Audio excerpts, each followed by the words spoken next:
Hello, good morning. तो आज हम पढ़ेंगे सीबीएसई 10 का चैप्टर नंबर 10 सर्कल का एक्सरसाइज नंबर 10.2। अभी यहाँ पे क्वेश्चन नंबर 1 2 3 दिए है, चूज द करेक्ट ऑप्शन। तो फर्स्ट क्वेश्चन दिया है from a point Q the length of a tangent to the circle is 24। यानी कि हमने एक सर्कल बनाया और क्यू पॉइंट है, लेंथ ऑफ ए टेंजेंट कितना दिया है 24। ये पी पॉइंट है, एक क्यू पॉइंट है, सेंटर ओ है and the distance from centre is 25 और ये डिस्टेंस कितना है 25। Then radius of the circle is, this is the radius, तो ये कितना रहता है 90। Therefore O Q square is क्या आएगा O P square plus P Q square. तो ये कितना हो गया आर स्क्वायर। ओ पी कितना है ओ क्यू ओ क्यू कितना है 25 का स्क्वायर और इधर से इधर माइनस में आएगा, ये कितना होगा 24 का स्क्वायर। तो कितना आएगा ये 625 माइनस कितना होता है इसका 576 is equal to R square. कितना रहेगा 49 is equal to R square. R is कितना होता है 7 सेंटीमीटर। Is this clear? लिख लो बेटा। अभी हम देखेंगे क्वेश्चन नंबर 2। तो यहाँ पे दिया है in figure T P and T Q are the two tangents of a circle with centre O. तो ये सेंटर है तो ये रेडियस हो गया, ये भी रेडियस हो गया। तो ये एंगल 90, ये एंगल कितना आएगा 90।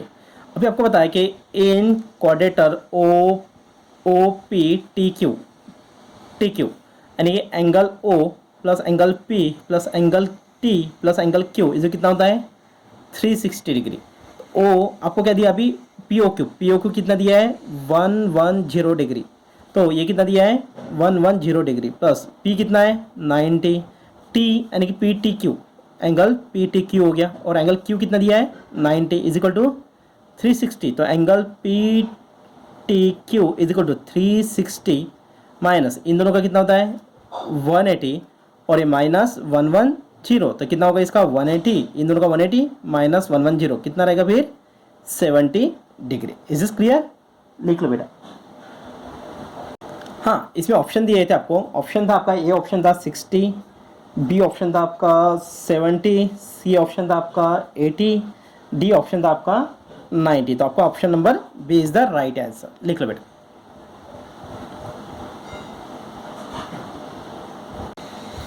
अभी if tangent P and P B are point from a point P से ये दोनों टेंजेंट्स है, ये दोनों इक्वल टेंजेंट्स है to a circle with center O are inclined to each other at angle 80 degree, are inclined to each other at an angle of 80 degree.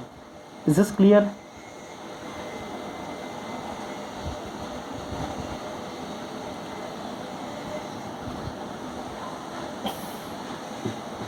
Then उसके बाद में क्या बोला उन्होंने then PO is equal to, तो ये angle कितना है 80।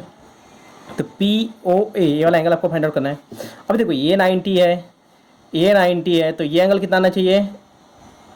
तो अभी हमने किया था तो angle O plus angle A plus angle B plus angle P जो कितना आएगा 360।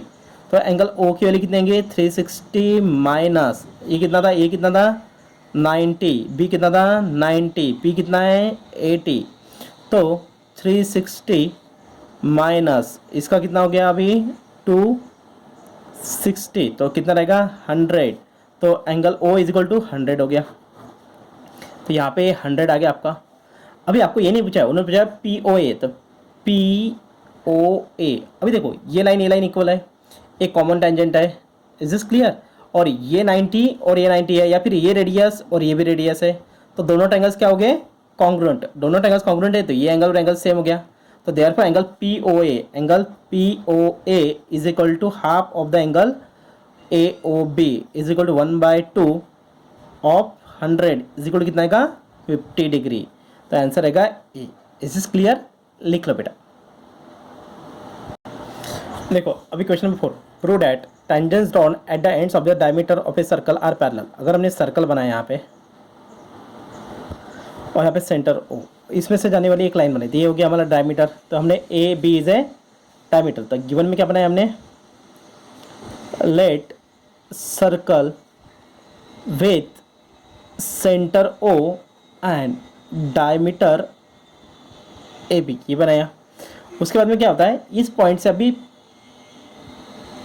टेंजेंट जा रहा है, इस पॉइंट से क्या जा रहा है टेंजेंट, समझो ये पॉइंट एल है, एम है, तो L and M are tangents at point of contact A and B respectively.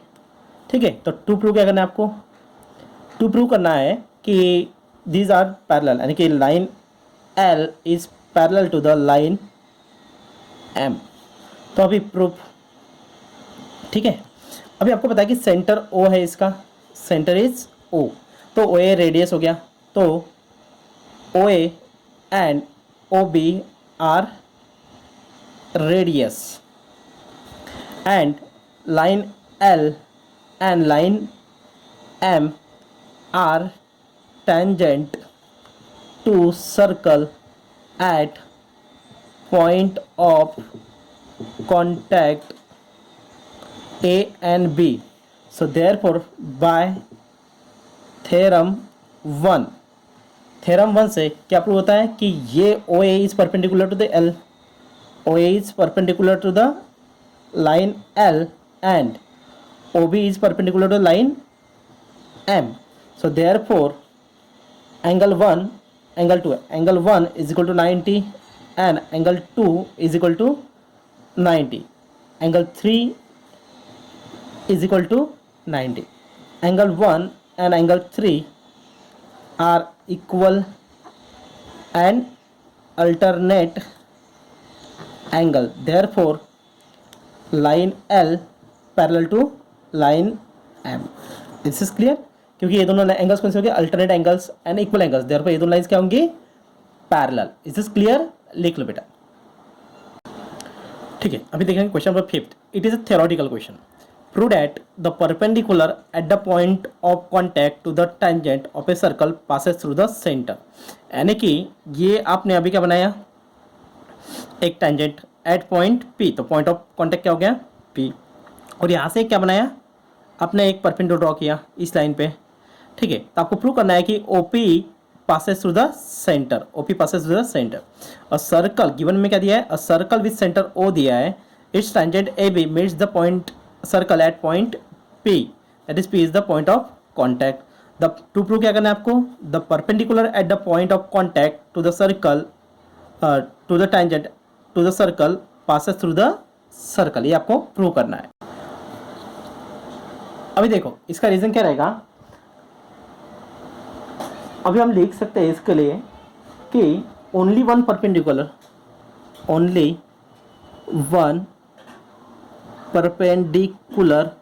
कौन सा, OP can be drawn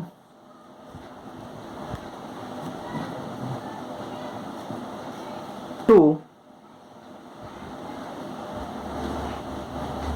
line और tangent AB at point P। क्यों, क्योंकि there is only one point of contact और एक ही परपेंडिकुलर हो सकता है। ठीक है, so can be drawn and as per theorem 1 क्या बोलता है, radius is perpendicular to tangent at point of contact. तो अभी देखो ये सर्कल ये है, तो यहाँ पे परपेंडिकुलर है और रेडियस भी इस पे परपेंडिकुलर है। ठीक है, so that is radius passes through centre, therefore perpendicular also passes through the centre. ये थ्योरेटिकल क्वेश्चन आपको थ्योरेटिकल वे से ही लिखना पड़ेगा, लिख लो बेटा।